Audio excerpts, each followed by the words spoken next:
Hi guys, I am Taylor Barge. I just graduated with my bachelor's in elementary education in May from Georgia, and I am currently I was a double dog student, so I'm currently getting my master's, and I'll graduate with that in December.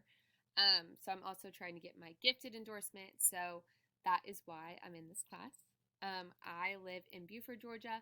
I just moved home from Athens. I've lived there the past couple of years while attending UGA. Um, I am long term subbing at the school I student taught at in Oconee County. So I'm currently driving to Oconee for my long term sub, and I'll do that till like the beginning of September. And then I plan on subbing the rest of the school year, hopefully more long term subbing because it has been fabulous.